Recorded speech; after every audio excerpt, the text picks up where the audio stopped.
internautas que estão aí ligadinho na nossa programação, Descobrindo os Enigmas da Bíblia. Estamos na segunda série desse programa e hoje estamos mais uma vez diante de uma pergunta, podemos dizer assim, muito polêmica e que algumas pessoas, infelizmente, até nos criticam por nós defender a verdade. Mas esse programa aqui é um programa que não tem nada a esconder de ninguém. O que eu mostro é pela Bíblia. Se eu não puder provar pela Bíblia, eu não falo. Eu não sou dizer fulano disse ou ciclano disse. Não, eu mostro pela Bíblia. E se eu não puder provar, eu também não comento. Eu não vou trazer um tema, um assunto aqui e vou abordar para deixar no ar, no YouTube ou na televisão, para alguém vir me questionar depois que eu não pude provar o que eu falei. Não, o que eu falar aqui eu vou provar pela Bíblia. E a Bíblia é infalível, a palavra de Deus, dela não se tira uma letra e não se coloca. Ela é escrita pelos grandes heróis da fé, pelos apóstolos, enfim, inspirado pelo Espírito Santo, e o próprio Deus também escrevendo o seu próprio dedo ali os 10 mandamentos. Então é importante nós saber e dar valor na palavra de Deus e não realmente no que os outros falam. Então a pergunta de hoje é: adorar idolatria é pecado? Ou seja, adorar imagem é pecado? Você adorar a Pedro, a Paula, a João, a Maria, ou qualquer santa que você seja devoto, é pecado? Eu, antes de falar se é pecado ou não, primeiramente, nós temos que aprender o que é idolatria. E a melhor definição para a palavra idolatria é adorar a criação em lugar de Deus. Ou seja, adorar a criação em vez de adorar o Criador de tudo. É por isso que a Bíblia diz lá em Romanos 1, 22 e 23, ela é clara que ela define exatamente o que é idolatria. Dizendo assim, a Bíblia diz: dizendo-se sábios, tornaram-se loucos e mudaram a glória de Deus incorruptível em semelhança da imagem de homens corruptíveis e de aves e de quadrúpedes e de répteis. Então essa passagem realmente define muito bem o que é idolatria. Idolatria é você deixar de adorar diretamente a Deus, ao Criador de tudo, e passar a adorar uma criação, uma criatura feita, por exemplo, de pedra, de gesso, de madeira. A Bíblia diz em Mateus, o próprio Jesus disse na oração sacerdotal que todo mundo conhece, o Pai Nosso, ele disse assim: entra no teu quarto, fecha a porta após si, e secretamente adorar a Deus. Ou seja, adorar a Deus é você dobrar teu joelho e levar os teus pensamentos diretamente a Ele. Pedir a Deus para livrar dos problemas, para te dar saúde, agradecer a Ele por tudo que fez, adorar a Ele em espírito e em verdade. E não você se prostrar perante uma imagem, para que essa imagem sirva de intermediário. Nós vamos ver uma passagem bíblica. Eu estou com a Bíblia aberta no livro de Êxodo, capítulo 20, verso 4. Eu gostaria que, se você tiver uma Bíblia na sua casa, você abra nesse texto, aonde diz assim, a Bíblia diz assim: não farás para ti, olha só, imagem de escultura de nenhuma semelhança que há no céu, nem embaixo na terra, nem nas águas e nem debaixo da terra. A Bíblia está dizendo: não farás para ti. Olha o versículo 5. Não te encurvarás a elas, ou seja, não dobra o joelho, não se prostra perante elas, porque e nem assentirás, porque eu sou o Senhor teu Deus, sou Deus zeloso, que visita a iniquidade dos pais dos filhos até a terceira e quarta geração daqueles que me aborrecem, ou daqueles que me odeiam. Então veja bem, a Bíblia está dizendo, olha, muito bem claro aqui, que adorar a idolatria é você se prostrar perante uma imagem feita por mãos de homens que não fala, não tem fôlego de vida, uma imagem morta, É você fazer uma imagem de Maria, de Pedro, de Paulo, de João, de alguém que já morreu, que está salvo na glória, amém, mas que não devemos adorá-lo. Eles não são o nosso intercessor. Só existe um intercessor que nós vamos ver, que é Jesus Cristo. A partir do momento que você faz uma imagem, ou você compra uma imagem já feita e se prostra perante ela, e você, em vez de adorar direto ao Criador, você está usando um interfúgio. Você está usando uma imagem para chegar perante Deus, e isso Deus abomina. Ele é o único Deus que deve ser adorado. Eu não consigo, às vezes, entender, e desculpe a expressão, de pessoas intelectuais, pessoas sábias, com faculdades, doutorado, mestrado, que não conseguem entender uma passagem tão simples como essa que o próprio Deus disse. O próprio Deus escreveu nas tábuas das leis com o próprio dedo dele, dizendo: não farás imagem de escultura, não se prostre perante ela, porque eu sou o Senhor teu Deus. Eu visito a iniquidade, eu abomino até os filhos dos pais até a terceira e quarta geração. Tem muitas igrejas que até eles cantam aquele hino, onde diz assim: porque o meu coração é somente dele, é somente dele. Mas será que, de fato, Deus é o dono de um coração assim? Será que Deus realmente habita no coração onde tem outro Deus, outros deuses que ocupam o lugar do Deus verdadeiro no coração? Porque, segundo a Bíblia, não se pode adorar a dois senhores. Você aborrece um, você aborrece o outro. É a mesma coisa que, por exemplo, uma mulher ter dois maridos ou mais, ou um homem ter duas mulheres ou mais. Assim, óbvio que você vai acabar aborrecendo um, aborrecendo o outro. Deus também ele tem ciúme da igreja. Ele quer que nós adoramos a Ele e não que usamos outros meios para chegar perante Ele. Em outras palavras, Deus ele não divide a sua glória. Tanto que a Bíblia diz, o próprio Deus disse: eu não divido a minha glória com ninguém. Deus não divide a sua glória com ninguém.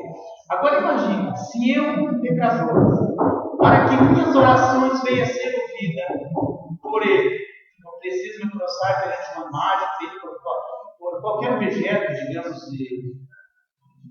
de madeira, de gesso, que não tem vida, para que as minhas orações venham a ser ouvidas, seria uma falta um pouco de sabedoria. Como que Deus vai usar uma imagem para Ele responder? Se Ele é um Deus onipotente, onipresente, onisciente, através da onisciência Ele consegue saber o que você está pensando, os desejos do teu coração. Na sua onipresença Ele está em todo lugar ao mesmo tempo. Na sua onipotência Ele tem todo o poder dos céus e na terra. E para que eu vou usar um outro meio para chegar perante Ele, se Ele está em todo lugar ao mesmo tempo? Aí cabe você raciocinar isso. A Bíblia diz em 1 Timóteo 2 e 5, observe bem que Jesus é o único mediador entre Deus e os homens. Ele é o único que intercede, que tem poder para advogar nossas causas. É como um advogado hoje, alguém comete um delito, ele está lá para defender perante o juiz o crime, ou de repente uma acusação falsa que fizeram sobre ele, sobre aquela pessoa. Jesus não é diferente, Ele está advogando por nós. Mesmo nós sendo merecedor, não. Porque Satanás, a Bíblia diz que ele está dia e noite nos acusando perante Deus. Mas Jesus, que derramou o seu sangue, já pagou o preço pelo nosso pecado, Ele está lá defendendo nós. Ele está advogando. Não, Pai, dá mais uma chance. Pai, eu morri pelo pecado deles. Então nós devemos dar mais uma oportunidade. Devemos dar uma oportunidade. Então Ele está intercedendo. A Bíblia não diz isso. Jesus é o único mediador. O que é o mediador? Mediador é aquele que leva uma mensagem de alguém para outro. Ou seja, é aquele que intercede, que media. Ele é o que advoga. Isso é a palavra mediador. Mas alguém poderia me perguntar assim: mas espera aí, professor, Maria não é intercessora? Porque até agora eu aprendi que Maria, ela intercede por nós. Olha, eu quero dizer, infelizmente, que essa é mais uma invenção da Igreja Católica já tem milhares de anos. Isso vem de muito tempo. Eles inventaram esse dogma, inventaram essa tradição, essa doutrina que podemos dizer que é heresia, porque eu acabei de ler um texto que diz que o único intercessor é Jesus. Ele diz que Maria intercede. Como que eles garantem isso? Eles usam uma passagem bíblica que está lá em 1 Coríntios para interceder, para comprovar isso.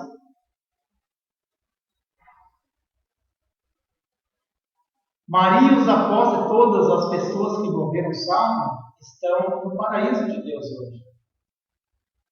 Depois eu vou ler esse texto, da onde eles tiraram essa ideia. Então, para você entender, Maria, Pedro, João, Paulo, todos os apóstolos, tanto do Velho Testamento como do Novo, profetas, eles ouviram os Salmos, mas estão hoje no paraíso de Deus. Eles estão conscientes ali, esperando o dia do arrebatamento da igreja, para que aquele corpo com que eles morreram no pecado, ou melhor, aquele corpo que carregava a natureza pecaminosa, não eles morreram no pecado, mas carregava a natureza pecaminosa, venha a ser transformado. Eles ressuscitem num corpo transformado espiritualmente, um corpo incorruptível, para que daí venha se encontrar com a igreja nos ares e aí estar para sempre com o Senhor. Por enquanto, eles não estão para sempre com o Senhor, eles estão no paraíso aguardando a ressurreição, mas eles não estão intercedendo por ninguém. Nós vemos isso em 1 Coríntios 15, 51 e 52, onde a Bíblia diz assim, 1 Coríntios 15, 51 e 52 diz assim: Eis-vos digo mistério, na verdade nem todos dormiremos, mas todos seremos transformados, no momento, num abrir e fechar de olhos, antes do toque da última trombeta, ou seja, antes do toque da última trombeta, porque os mortos estarão incorruptíveis e nós seremos transformados. Então veja bem, quando Jesus vier nos ares com os anjos e tocar as trombetas, no toque, no primeiro toque da trombeta, os mortos vão ressuscitar, vão ser transformados no corpo de glória e vão estar com Jesus na glória. Depois nós, que estamos vivos, nós vamos ser transformados no toque da penúltima trombeta em um corpo de glória também, e vamos subir com essas pessoas que já ressuscitaram e encontrar o Senhor nos ares, para dali ir para o tribunal de Cristo, para que seja julgada as nossas obras que nós fizemos de bom para o Senhor aqui ou não. Veja o que diz também em 1 Tessalonicenses 4, 16 e 17. 4, 16 e 17. Porque o mesmo Senhor descerá do céu, com alarido e com voz de arcanjo e com a trombeta de Deus. E os que morreram em Cristo ressuscitarão primeiro. Depois nós, os que ficarmos vivos, seremos arrebatados juntamente com eles nas nuvens, a encontrar o Senhor nos ares, e assim estaremos para sempre com o Senhor. Pode conferir na tua Bíblia, que é exatamente isso. Aí nós vamos encontrar com Ele nos ares. Então, tanto nós como aqueles que já morreram vão se encontrar nos ares. Então, eles não estão definitivamente com Jesus lá intercedendo perante Deus, advogando por nós. É só Jesus que intercede por nós. Então, eles restarão em um corpo de glória, depois nossos corpos serão transformados, e aí estaremos para sempre com Ele. É uma promessa que Jesus deixou lá no livro do Evangelho de São João. Evangelho de São João, capítulo 17, versículo 24. Ele diz assim: Pai, eu quero que onde eu estiver seja comigo aqueles que tu me deste, para que veja a minha glória que me conferisse, porque has me amado antes da fundação do mundo. Então, aonde ele estiver, nós vamos estar depois do arrebatamento da igreja. Amém? Então, agora, observem, nem Maria, nem os apóstolos estão intercedendo por ninguém. Muitos até usam a passagem de João, que eu acabei de falar antes, falei Coríntios, mas João 2, 4 e 10, onde fala sobre aquele casamento lá em Canaã, onde Maria disse aos serventes que serviam o povo ali, vinho, enfim, estava ali para servir. Maria disse: fazei tudo o que ele disser, fazei tudo o que Jesus disser. É claro que Maria, vocês podem ler ali detalhadamente no Evangelho de São João, capítulo 2, verso 4 até o 10, não vou ler para nós ganhar tempo. É claro que Maria, ela bem sabia que Jesus era o Filho de Deus. Porque o anjo, quando ela ficou grávida e não tinha marido, o anjo disse: o filho que tu esperas é o Filho de Deus. Então ela já sabia. Parece que ela não tinha, parece, aquela certeza que o poder divino já estava sobre Jesus, porque parecia que ela tinha nenhuma dúvida ao querer ensinar alguma coisa. Então ela disse para eles: fazei tudo o que Jesus disser.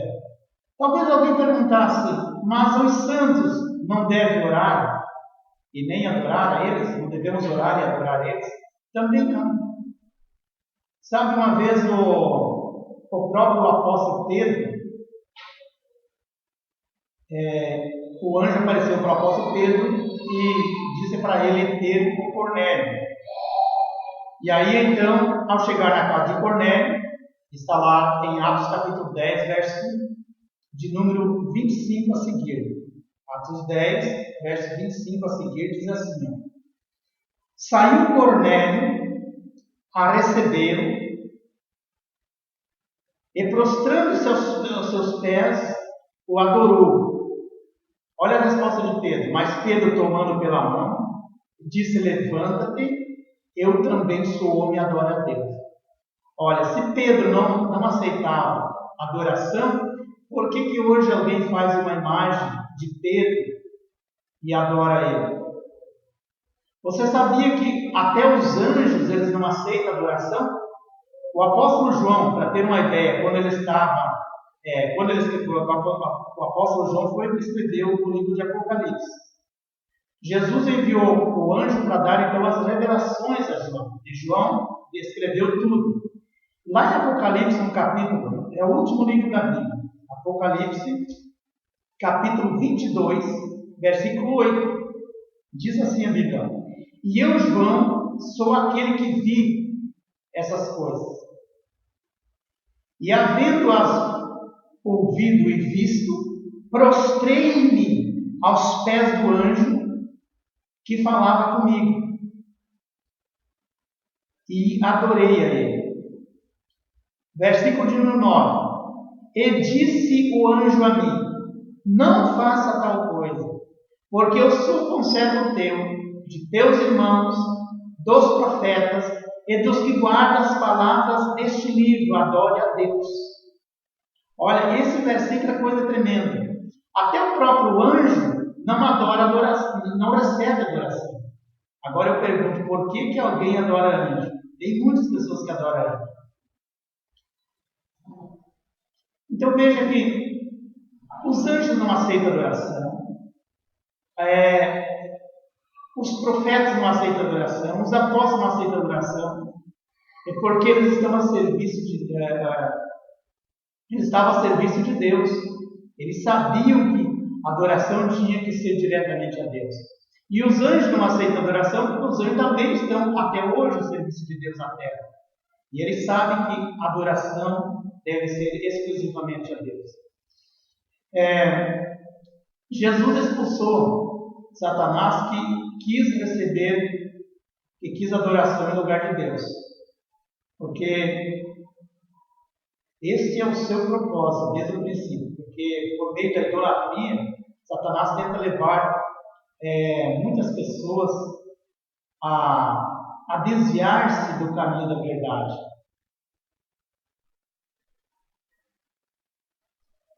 Satanás, segundo a Bíblia, ele é o pai da mentira. Lá em João capítulo 10, verso 10, diz que ele é o pai da mentira. Ele veio para matar, roubar e destruir.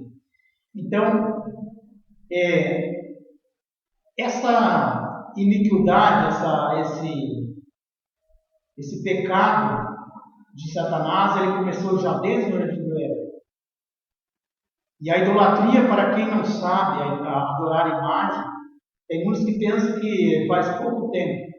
A imagem de idolatria, ela não surgiu em nossos dias, nem no tempo de Jesus. Ela surgiu lá no Velho Testamento, bem no início, logo após, então, o mundo ter acabado com a água. Depois da família de Noé, Noé teve um filho chamado Cã, teve outro chamado Sem e outro chamado Jafé. Dali nasceu, desse filho de Noé, nasceu um filho chamado Nim, ou melhor, um bisneto dele, de Noé, chamado então Nimrod. Nimrod, ele foi um homem muito perverso, muito cruel. Para ter uma ideia, segundo a história, ele possuiu até a sua própria mãe. Foi um homem terrível. Após a morte de Nimrod, eles fizeram uma imagem de Nimrod, montado em um cavalo com uma flecha na mão, matando o leão. Então veja que a idolatria de imagem já vem de milhares de anos. E eles começaram a adorar essa imagem, então, que eles fizeram de Nimrod. Por isso que lá em Apocalipse, a Bíblia fala da grande Babilônia, a mãe das meretrias, das prostitutas, a mãe da idolatria. Porque já vem lá da antiga Babilônia, porque Nimrod depois, então, de cometer todo esse pecado, ele fez muito mais coisa. Ele foi o que construiu a cidade de Babel, ele foi o que construiu a Torre de Babel, e da onde então surgiu a cidade de Babilônia, surgiu da cidade da antiga Babel. Por isso que lá em Apocalipse fala da antiga Babilônia, mãe das meretrizes. Então Satanás ele sempre quis receber a adoração, sempre quis ser adorado em lugar de Deus. Naquela passagem de Mateus, capítulo 4, verso 8 a 11, veja que novamente o diabo levou, a Bíblia diz que mais uma vez o diabo levou a um monte muito alto e mostrou toda a glória do mundo a Jesus. Eu acabei de falar para os irmãos. E ele exigiu adoração. Ele disse: tudo isso eu te darei se você me adorar. Mas Jesus disse: vai-te, Satanás, porque está escrito: ao Senhor adorarás e só a Ele servirás. Eu quero dizer uma coisa a você que está me ouvindo. Eu não quero ferir a tua fé, mas eu quero dizer que eu também fui assim. Eu vim de uma família muito idólatra. Meu pai tinha imagem de todo tipo. Eu me lembro até hoje que, uma certa feita, ele tinha imagem de quadros bonitos na parede, de Maria, de Pedro, Paulo, de São Jorge. Vários santos, ele deu uma trovada, ele começou a cobrir aqueles quadros, porque era de vidro, e ele disse que podia cair com raio, não sei o quê. E eu fico hoje, depois de adulto, eu fico me perguntando: onde que está o poder daquelas imagens se eu precisava cobrir elas? Cobrir, então quer dizer que elas não tinham poder, e não tem, na verdade, a Bíblia diz que não tem poder nenhum. Por que eles adoram, então? Aonde que está a inteligência? Eu acredito que Satanás, de certa forma, ele tenta cegar as pessoas para que as pessoas não entendam certas coisas. Mas depois de grande, graças a Deus, eu descobri que Deus abomina todas essas adoração pagã, porque é uma adoração pagã que já vem de muito tempo. E quem adora a imagem, ao invés de trazer bênção para sua casa, infelizmente ele está fazendo maldição. Deus, na minha adolescência, eu tentava chamar, na minha adolescência, Jesus já tentava chamar a minha atenção para o fato de que adorar a idolatria era pecado.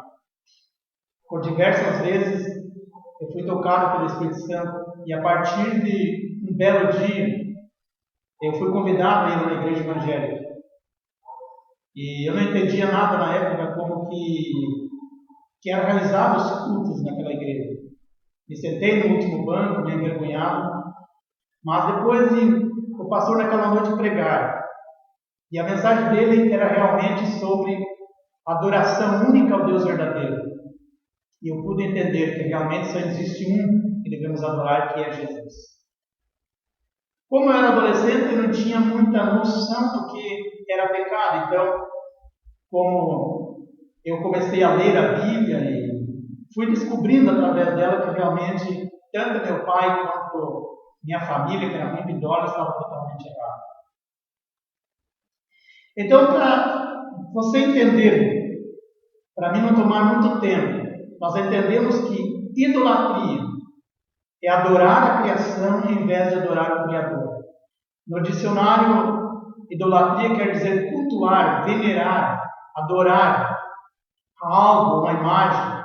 Então a palavra idolatria no grego é etelon, ou melhor, eudolon, ou ídolo, elatriun, ou latriun, que é adorar ou venerar. Então, primeiramente, venerar a um ídolo, uma imagem. Em sentido mais amplo, isso pode ser venerar até, por exemplo, até uma pessoa, um ídolo, um cantor, um jogador. Se você fizer isso, você está adorando aquela pessoa. E o único que deve ser adorado é Deus. Então, nós temos que ter muito cuidado quando, por exemplo, tem um time de futebol e você ali é fã. Porque é ser fã de uma pessoa, você admirar ele por jogar bem, é uma coisa. Agora você, igual como outro dia eu estava ouvindo alguém entrevistar uma moça, ela disse: o que você faria por fulano de tal? Ela disse: eu jogaria numa ponta. E ele disse: o que adianta você jogar numa ponta, daí tu vai morrer, o que vai adiantar? Ele vai continuar vivendo e você morreu. Veja que aonde que leva Satanás, aonde que Satanás leva uma pessoa a proceder-se dessa maneira. Então eu tenho muito cuidado. Idolatria não é só adorar a imagem, é você ir muito além de uma fama de uma pessoa, de você ser fã dele, é você venerar aquela pessoa. Então, idolatria pode ser cultuar uma imagem, venerar a ela como um Deus.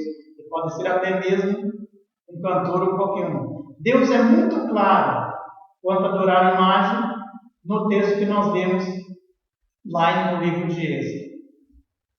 Então, a minha advertência hoje é você procurar ler a Bíblia. Lá no livro de Apocalipse, no capítulo 21, versículo 8, a Bíblia diz assim: mas quanto aos tímidos, e aos incrédulos, e aos abomináveis, e aos homicidas, e aos fornicadores, e aos feiticeiros, e aos idólatras, e a todos os que praticam a mentira, os mentirosos, a sua parte, ou seja, o que resta para ele, será fogo, lago de fogo e enxofre, o que é a segunda morte.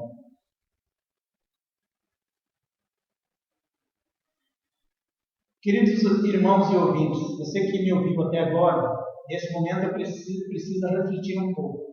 Existe algo em nossas vidas que talvez esteja se tornando excessivamente impossível.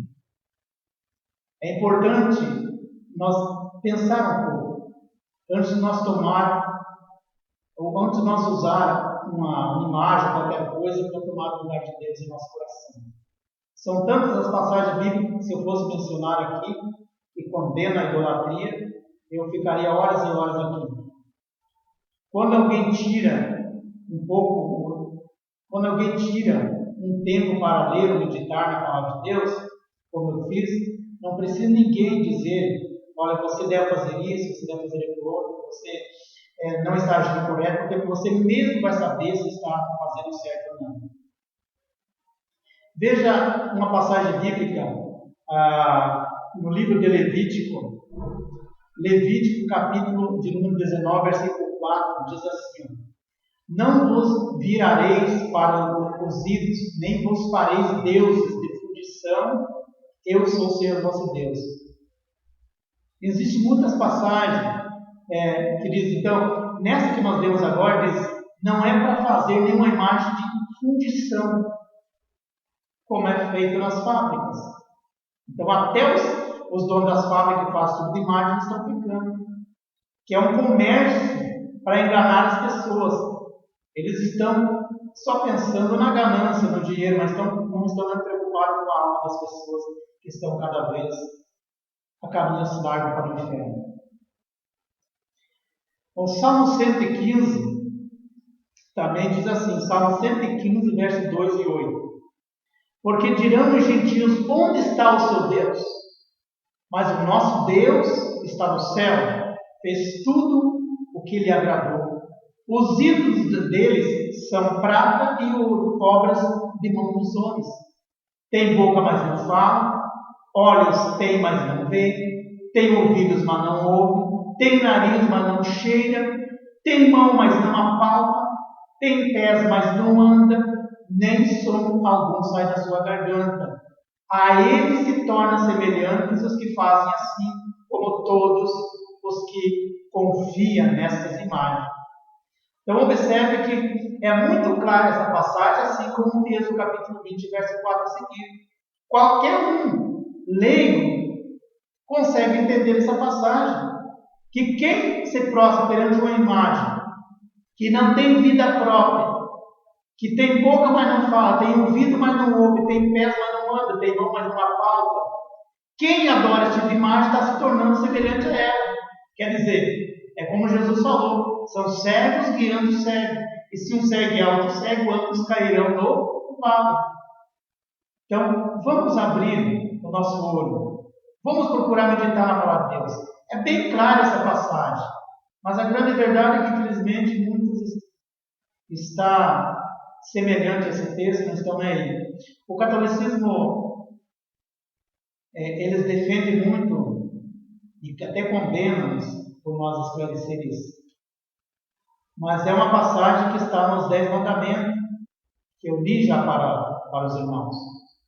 Os 10 mandamentos são passagens que todo mundo acredita e crê, porque é uma mensagem, é um mandamento moral, que serve de geração em geração, nunca será abolido.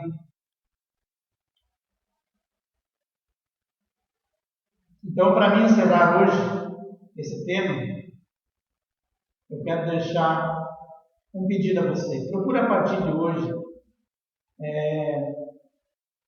alguém que você conheça, que você confie, que explique para você pela Bíblia. Não procure alguém da tua própria igreja, de repente você é católico e diz, vou procurar um padre para explicação. Você vai perguntar para o padre, ele vai te explicar que adorar a imagem não é pecado, porque ele já adora a imagem. Então procure alguém que não adora a imagem, que mostre pela Bíblia que você está errado. Porque o padre não vai te mostrar pela Bíblia que não é pecado.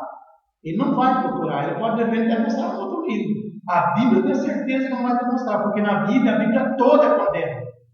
Toda a Bíblia condena a idolatria. Então, pela Bíblia não vai te mostrar. Ele vai tentar te convencer por filosofia. Então, procure alguém que lê a Bíblia para você. E aí você vai, com certeza, acreditar no que a Bíblia está dizendo. Amém? Eu quero dizer uma coisa que o Brasil hoje, infelizmente, não vai para frente, porque está adorando a muitos deuses. Quase todos os meses, em algum lugar no Brasil ou no mundo, o Papa está canonizando o santo. Morre alguém famoso, não vai canoniza o santo. O Brasil é o número 1 em idolatria de imagem. Tem imagem para todos os gostos. Tem Deus para todos os gostos. A Aparecida do Norte, que foi encontrada, que eles têm imagem da Senhora Aparecida. O Brasil, quase todos os que não são evangélicos adoram essa imagem, ou essa deusa Aparecida, Nossa Senhora Aparecida. E é por isso que o Brasil a cada vez vai caminhando de mal a pior. Entra o presidente, sai outro e não resolve nada. É porque há muita idolatria nesse país. Por isso Deus diz, feliz é a nação cujo Deus é o Senhor. Será que realmente Deus é o Senhor do Brasil? Ou será que tem outro Deus que representa? Será que o Deus do Brasil é o Criador ou é a criatura Aparecida do Norte, por exemplo? Para quem não sabe, essa imagem da Aparecida do Norte ela foi achada, encontrada no Rio Paraíba, no dia 17/10/1717. E ela, infelizmente, foi encontrada essa imagem, depois ela se quebrou, refizeram de volta, e hoje feita uma grande capela, onde, infelizmente, muitas pessoas vão lá com excursão para adorar. Essa é uma grande verdade. A Bíblia diz em Isaías 44:9: todos os artifícios de imagem e escultura são nada, e as coisas preferidas são de nenhum prestígio. Eles mesmos são testemunha de que elas não veem, não entendem, para que porventura alguém o adore. Quem formaria um Deus ou fundiria uma imagem de escultura que é de prestígio? Então, a Bíblia está dizendo que até eles que adoram sabem que essa imagem tem vida e que não poderá fazer nada. Mas por que eles adoram? Eu quero, para concluir essa mensagem, dizer para você: não desvie a adoração verdadeira de Deus. Não desvie o alvo de Deus. Devemos adorar somente a Deus, somente a Ele e ao Espírito Santo, a Trindade divina. Jesus é o único que vai solucionar os teus problemas. Confie nele. O resto ele fará para você. Tomei muito tempo, mas espero que você tenha aprendido um pouco mais sobre esse tema, muito discutido no mundo inteiro. Adorar imagem é pecado? É, e pode levá-lo ao inferno. Mas se você se converter hoje ao Deus verdadeiro e procurar adorar somente a Ele, pode ter certeza que de hoje para frente seu lar será abençoado em nome de Jesus.